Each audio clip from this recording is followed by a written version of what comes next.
Hey everyone, Justin Vierra here with the Vierra Group at Keller Williams Realty. I've been getting a lot of questions about how the market is performing, especially as it relates to the 2008-2009 financial crisis.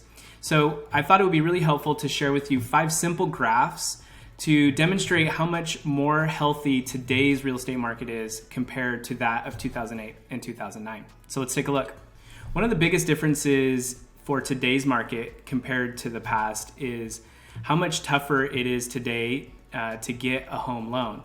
And in the past, you had home buyers that had not only a first home loan, but also a second home loan that equated to their down payment. So they really had no real investment in their home. 1, and 2, they could have low credit scores, not been employed for very long, and so they just weren't vetted really much at all. And so today it's very difficult to get a loan. Buyers are very well qualified, and they're actually contributing their own cash to purchasing a property, whether it's 3% or 20 or 25%, and that contributes to a really healthy economic real estate environment. The second factor that contributes to the health of today's market compared to the past is that home price appreciation has really been under control compared to that of the financial crisis. So looking back on the last 6 years, home price appreciation has averaged about 5% compared to about 10% on average in the past. So you really have a sort of normal or sustainable, at least, level of appreciation leading up to the health crisis that we find ourselves in today.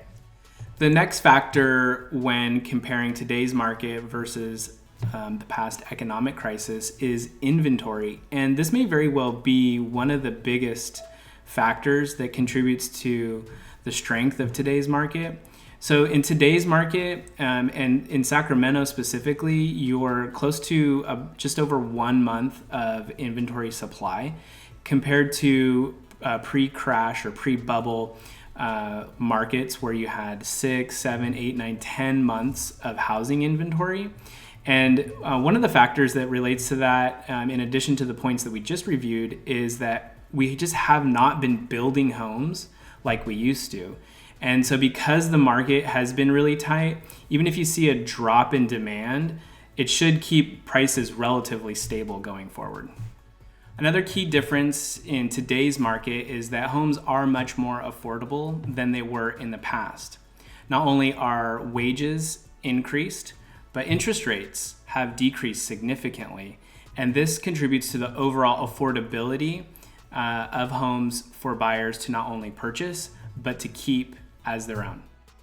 The final indicator demonstrating today's market strength compared to that of the past is that today's homeowner is significantly more equity rich than that of the past. And that's because over 50% of homeowners have more than 50% equity in their home.